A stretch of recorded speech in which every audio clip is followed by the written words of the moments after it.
I'm not surprised that in Australia, the ABC has polled 60,000 members of the ABC audience.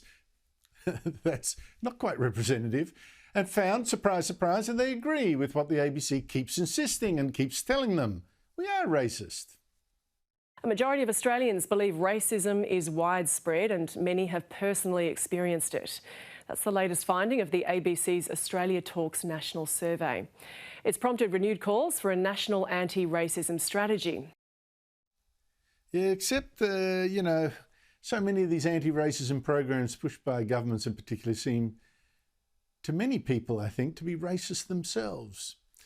In the United States, there's now a fight that seems headed to the Supreme Court, perhaps next week, over one of the most famous universities in the world, Harvard. Like many universities, it has a race-conscious admissions program that some Asian and white students have been saying is unfair to them. By talent, they should be admitted, not just to Harvard, but to other universities. By talent, they should be admitted, but affirmative action, Black and Latino students seem to be given their places instead, even though their marks aren't quite up to the same level.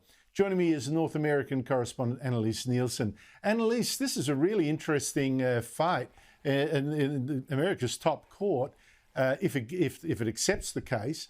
What has caused this?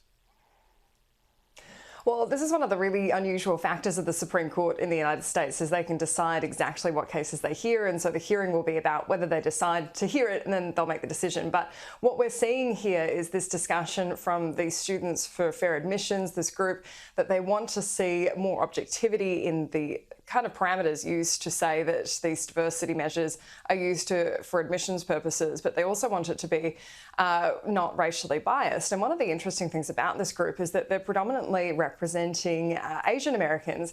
Now, their platform has really grown over the last year. During the coronavirus pandemic, there's been a groundswell of support for Asian Americans, particularly people saying that they've faced undue racism because of the discussion about the origins of the coronavirus. And so this is going to head to the Supreme Court, which now has this more conservative skew. But one of the real defining factors of this is going to be this idea that there is a benefit to diversity. So what they're going to use to try and argue this from the university's perspective is this idea that more academic articles are cited in journals where there's a higher rate of diversity among the authors of the papers. But these Asian American students are saying that they're being unfairly discriminated against, that they're having positions lost to other minorities when they shouldn't. So this is going to be a really interesting one to watch. Absolutely. It's fundamental whether we do judge people by their race or as individuals. And this, I think, is one of those key fights. Annelise, to an issue that affects Australia, the US keeps telling us it is committed to the Pacific. It must stand up to China, and we're all doing a united front and all that. But it has only one aircraft carrier in the region, the USS Ronald Reagan, that was sent there, I think, last year to fly the flag.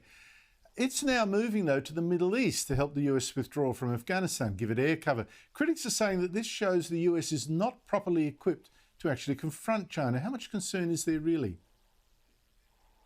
It's extremely concerning for Australia in the region, in particular because there is this concern about the rise of China, the increasing aggression in the region.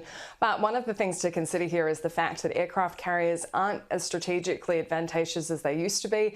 They're seen as quite a big target for the rocket capabilities of China. So there is this sense that it's being diverted to the Middle East where it's going to help with the withdrawal. But remember, in that aspect as well, Australia really wasn't consulted. It was at the very last moment we were told that this was happening, well behind other allies.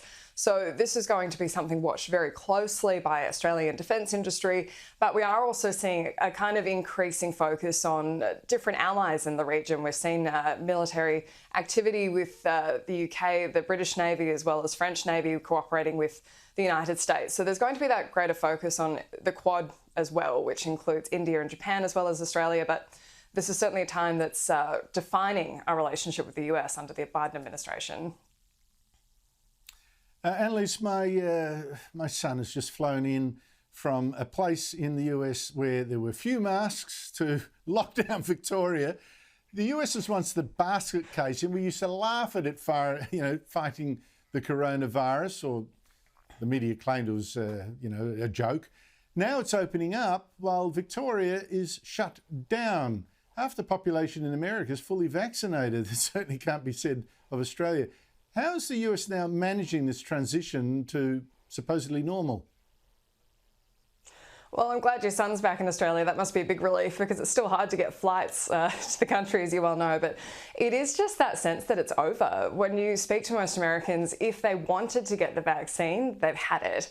And if they're not getting it, they've either kind of decided that they're willing to take the risk of COVID, or they've already had it even recently, so that they think they have some kind of coverage. But it's just this sense that they've won the battle. And I know that the commentary from Dr Fauci has been, we can't celebrate too soon, but it's summer, things are opening up again. There's just this kind of real optimism. You can see that there's going to be this roaring 20s kind of vibe to the world. And I know there's a lot of commentary about the Australian solution without passing comment on what the Australian government has.